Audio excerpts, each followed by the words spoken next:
le cadre de nos perspectives crédit 2016, nous avons identifié 3 thématiques de marché.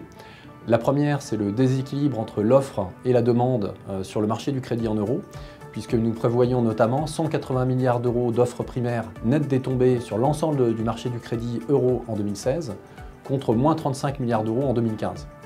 La deuxième thématique de marché qui nous semble importante, c'est la détérioration du cycle de crédit aux États-Unis, avec en particulier une forte détérioration des fondamentaux des corporates américains qui pèsera par contagion sur le marché du crédit en euros.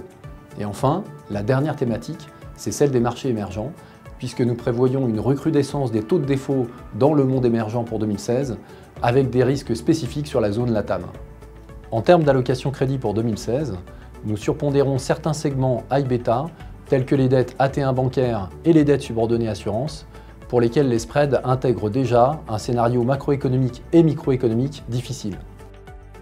Enfin, sur le segment des dettes corporates non financières, nous sommes à sous-pondérer pour 2016, mais avec des préférences pour les secteurs real estate et utilities, tandis que nous sommes à sous-pondérer sur les secteurs des industriels cycliques et défensifs.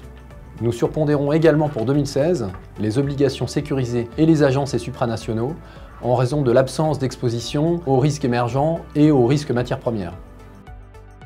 Sur les marchés actions, nous nous attendons à une année 2016 plutôt complexe. Par bien des aspects, le profil de la croissance mondiale restera proche de celui de 2015, probablement marqué par la volatilité liée au changement de régime entre mode d'aversion au risque et mode de liquidité.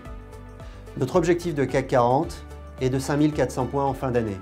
Compte tenu des événements récents et de la baisse des marchés, il est désormais considéré comme ambitieux, mais nous considérons qu'il est atteignable.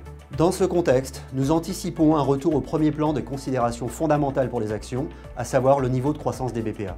Par conséquent, la stratégie sur les actions doit particulièrement favoriser les secteurs dont les perspectives de croissance sont les plus assurées et les bilans sont les plus solides. Dans ce contexte, nous favorisons les secteurs comme l'assurance, l'automobile, l'aéronautique, la distribution alimentaire, l'environnement, les logiciels, la restauration ou les semi-conducteurs. A contrario, nous sommes plus prudents sur les énergéticiens, les équipementiers télécoms, les services télécoms, la banque et l'immobilier. Pour plus de détails, vous pouvez consulter le site de la recherche de Natixis.